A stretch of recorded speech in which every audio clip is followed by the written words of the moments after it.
गोष्ट आहे. अंदरसूल पासून कौटखेडा जाणारा रस्ता, त्या रस्त्यावरती मी आहे व इथं जर बघितलं तर संपूर्ण खडी आहे. अगदी हे बघू शकतो आपण, अगदी खडी आहे, सर्व खडी आहे.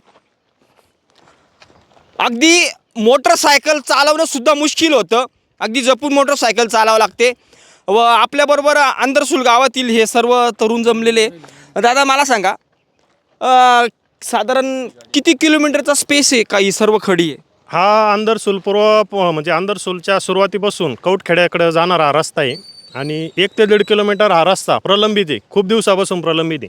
आणि ही जी खडी आपण पाहतोय की तुम्ही दाखवताय, ही खडी 2 ते 3 वर्षापासून अशी पांगून ठेवलेली, पसरवलेली आणि याच्यावर डांबरच टाकत नाही. म्हणजे शासनाने फक्त नुसता खडीचा रोड मंजूर केला काय हे आम्हाला समजत नाही. याच्यावर डांबर पडणार आहे का नाही पडणार आहे. आणि ही खडी ज्यावेळेस पाऊस पडतो त्यावेळेस तो चिखल माती आणि हा खडी तर अक्षरशः गाड्या सटकतात. लहान मुलांचे येणार जाणार सायकल, शाळेत जाणार येणार सायकल पडतात. इडून मागे कित्येक किरकोळ दुर्घटना बी झाल्या. परंतु भविष्यात असं नको व्हायला की एखादा मृत्यूशी झुंज देईल किंवा मृत्यूनी जाईल आणि मग तिकडून पुढे शासन जागा होईल. अगदी तिकडे इथं तरी थोडी खडी कमी, तिकडे तर खूप खडी आहे. भरपूर ठिकाणी खडी, तुम्ही इडच नाही प्रत्येक ठिकाणी कुठं कॅमेरा फिरवा खडी प्रत्येक ठिकाणी. आता बघू शकतो आपण, हे बघा ही खडी बघा, हे बघा असा हा रस्ता आहे,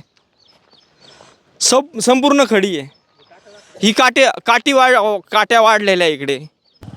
मी येवला तालुक्यामधील अंदरसूल या प्रमुख गावामध्ये आहे व या ठिकाणी अंदरसूलवरून कोणतं कौटखेडा जाणारा जो रस्ता आहे त्या रस्त्याचं काम झालं आहे. परंतु हे जे सर्व तरुण जे जमलेले त्यांचे रस्त्याबद्दल काही तक्रारी आहे. आपण त्यांच्याबरोबर संवाद साधणार आहे व एक जागरूक तरुण म्हणून आजकाल कोणी अशा बाबतीत बोलत नाही, आवाज उठवत नाही. या सर्व तरुणांचं मी चॅनलच्या वतीने खूप स्वागत करतो आहे, कारण की ते एक आवाज उठवण्याचा प्रयत्न करताय व त्यांच्या नेमक्या तक्रारी काय. दादा नेमकी तुमची प्रमुख तक्रार काय ह्या रस्त्याबद्दल? आमची तक्रार एकच आहे, कामकाज होतं आहे पण ते निकृष्ट दर्जाचं होतं आहे का. ते ठीक आहे, निकृष्ट दर्जाचं होऊ द्या, काय ठीक आहे, काय अडचण नाही. आपण म्हणतो ना मरणारा रात आडवी, ठीक आहे होऊ द्या, काय अडचण नाही. पण जे 500 ते 600 मीटरचं काम बाकी आहे ते अद्यापही झालेलं नाही. आणि मधला जो पट्टा आहे 2 किलोमीटरचा तो फक्त झालेला आहे, पुढं पण काम बाकी आहे. आमचं एकच म्हणणं आहे, निकृष्ट दर्जाचं काम जरी झालेलं असेल त्यावर थोडं शासनाने बी लक्ष घातलंच पाहिजे, पण जे काम बाकी आहे अद्याप ते पण पूर्ण झालेलं पाहिजे. दुसरा एक विषय, पूर्वी आता आपलं ज्यावेळेस आपण लहान असायचो, उन्हाळा ज्यावेळेस लागायचा तर अक्षरशः डांबर नखानी काढलं जायचं. परंतु डांबरामध्ये येवला तालुक्यात असे काही कॉन्ट्रॅक्टर आहे का ते एकदम सर्वोत्कृष्ट काम करता.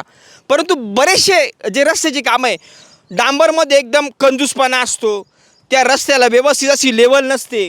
डांबर जर व्यवस्थित नसलं, आता एकदम काळे कुट्टर रस्ते दिसत नाही, म्हणजे डांबराचा कंजूसपणा असतो. त्यामुळं जास्त काळ ते रस्त्याची लाईफ नसते, त्यामुळं उखडले जाता. काय वाटतं तुम्हाला याच्यावर? सरकार जे म्हणता, आता देवेंद्र फडणवीस जवळपास दुसऱ्यांदा का तिसऱ्यांदा मुख्यमंत्री, ते नेहमी म्हणता का पारदर्शी आमचं सरकार आहे. मग नेमका पारदर्शीपणा कुठे? अधिकाऱ्यांकडून जे इस्टिमेट जे समजा त्यानुसार काम होतं का? विषय असा आहे आमचा सर, हा अंदरसूल कौटखेडा रस्ता 2004 साली आमचा पहिल्यांदा झाला. त्याच्यानंतर वारंवार आम्ही निवेदनं देऊन रस्ता फुटल्या कारणाने आम्ही शासनाला खूप निवेदनं दिली. परंतु शासनाने फक्त आमच्या निवेदनाला फक्त एक आमचं समाधान करत राहिली. आणि आता या चालू वर्षी 2026ला हा अंदरसूल कौटखेडा रस्ता 5 ते 6 किलोमीटरचा रस्ता आहे, हा 3 टप्प्यात देण्यात आला ठेकेदारांना. तर 2 टप्प्यात काम चालू झालेलं आहे, 1 टप्प्याचं काम बाकी आहे. आणि अंदरसूलपासून 1 ते 1.5 किलोमीटर हा रस्ता म्हणजे अक्षरशः अशी परिस्थिती झालेली आहे की पाऊस पडल्यानंतर त्याचं जाणं येणं आमचं बंद होणार आहे. आणि आम्ही शासनाला वारंवार निवेदनं देतो आहे, शासन आम्हाला फक्त तात्पुरती मलमपट्टी करतं आहे आणि त्याच्यानंतर फक्त आमचं गरके मारायचं काम चालू आहे.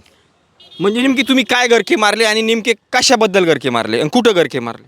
आम्ही म्हणजे संपर्क कार्यालय झालं किंवा तहसील ऑफिस झालं यांच्याकडे आम्ही आमच्या रस्त्याची मागणी केली. रस्त्याची मागणी केल्यानंतर ते आम्हाला, कधीची गोष्ट आहे?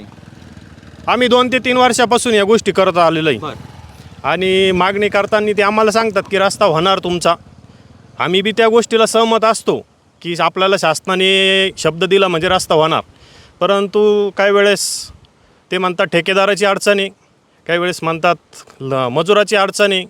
परंतु आज आम्हाला आमची जी मुख्य अडचण आहे का पाऊस पडल्यानंतर आम्हाला जाण्याचा रस्त्याचा विषय बंद होणार आहे. तर शासनाने फक्त आमची अडचण समजून घ्यावी, त्यांच्याकडं जी अडचण आहे ती त्यांनी त्यांच्या पद्धतीने मिटवावी.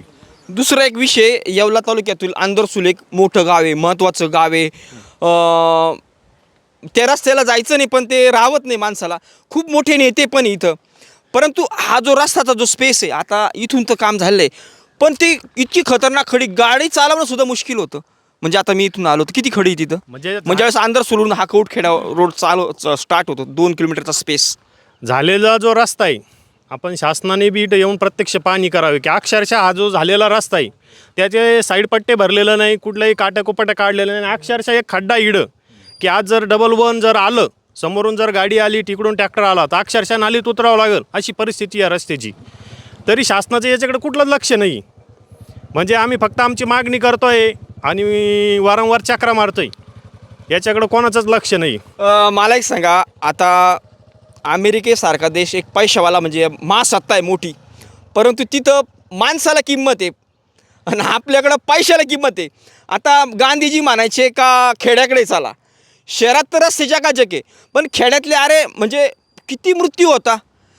गाडी चालवता चालता एखादा जर समोर खड्डा आला तो हुकवायला गेला, तो मागून गाडी येते का काय अशी भीती वाटते. इतके निकृष्ट दर्जाचे आणि मेन म्हणजे खड्डे, जिकडे पाहा तिकडे रस्त्यांची खूप खड्डे आणि खूप खडी आहे, व्यवस्थित रस्ते नाही आहे. आमची मुख्य मागणी एवढीच आहे की आंदरसूल पूर्व भागाकडं शासनाने लक्ष द्यावे. प्रत्येक गोष्टीकरता आम्हाला वारंवार भांडावंच लागतं. कुठली गोष्ट आम्हाला मागणी करायची असली की आम्हाला शासनाकडे जाऊन गरकेच मारायची वेळ होती. मग शासनाने या गोष्टी थोडं लक्ष घालावे. आणि हा जो आमचा मुख्य रस्त्याचा प्रश्न आहे, हा कित्येक दिवसाचा प्रलंबित प्रश्न आहे. हा काय आज सुरू झाला असं नाही. आणि म्हणजे काही रस्ता झाला आणि काही रस्त्याला काय अडचण येते शासनाला. शासनाने मंजूर करताना तर सगळ्या रस्त्यात मंजूर होत असेल ना, बरोबर. मग काही रस्ता राहतो, काही रस्ता डांबरीकरण होऊन जातो. मग नेमका अडचण कसली आहे त्याचा बी शासनाने निर्णय घ्यावा. बरोबर. अजून कोण इथं नागरिक कोणी असेल, या पुढे या.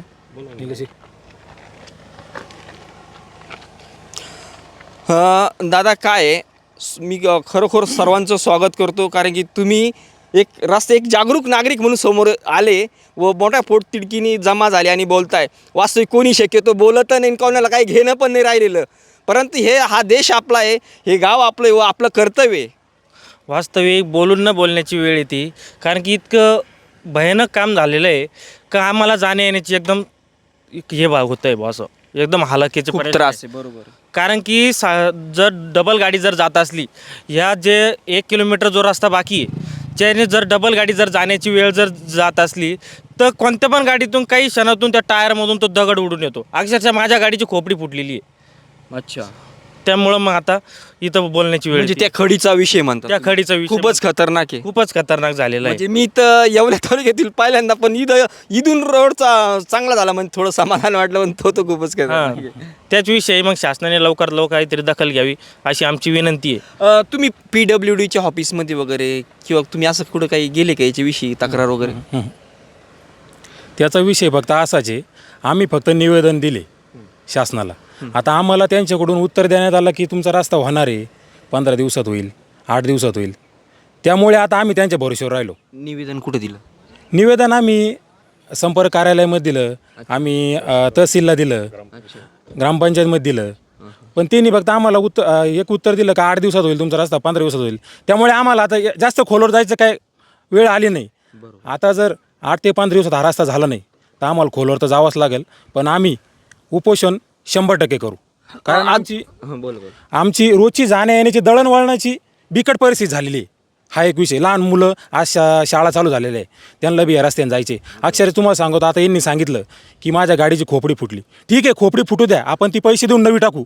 मला एक सांगा तुम्ही, माणसाला जर काही झालं तर माणसाला आपण पैसे देऊन आणू शकत नाही ना परत, बरोबर आहे का नाही?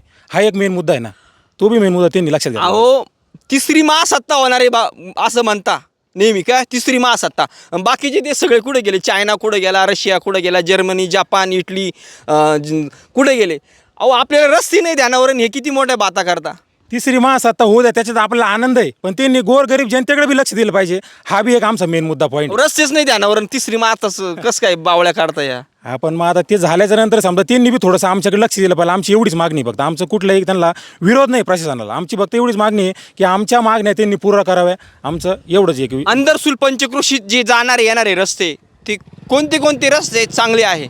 बाकीचे इतर सर्वच रस्ते चांगले आहे.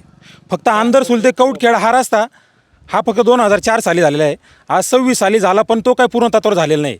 काही काम बाकी आहे, काही काम झालेलं आहे, ते बी काही एवढं व्यवस्थित झालेलं नाही. आंदरसूल पंचक्रोशीमध्ये जे आजूबाजूच्या खेड्यापाड्याकडं जी जोडलेली समजा गावं आहे, कोणते रस्ते चांगले आहे किंवा कोणते रस्ते चांगले नाही आहे? आता धामणगाव जो रस्ता आहे, धामणगाव गोलेवाडी रस्ता, तो पण चांगला आहे. सायगाव रोड पण चांगला आहे. मग बाकीचे रस्ते जर होता, बोगट्याला जाणारा रस्ता आहे, बोगटे दुगालगाव, तो चांगला आहे.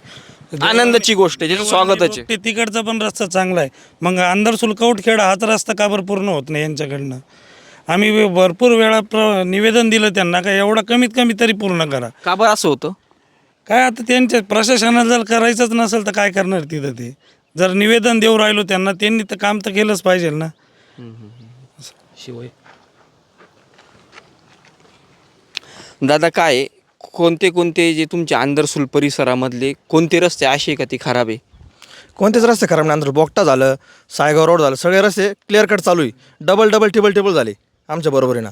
वा वा. 2004 नंतर काम झालेलं आहे. आताचे काम म्हणजे वारंवार निवेदन देऊनही काम झालेलं आहे. त्यांच्या मर्जीनं त्यांनी केलेलं नाही प्रशासनाने, असा विषय. आणि राहिलेला तो 500 मीटरचा रस्ता आहे, त्याच्यावर वारंवार राजकारण होतं आहे, असा विषय. अच्छा. आणि ती जी खडी लहान मुलांची, हे जे सांगितलं यांनी, लहान मुलांची शाळा चालू होती, याला कोण प्रश्न आपण समजू शकतो, आपल्याला लागलं, लहान मुलांचं कसं करायचं?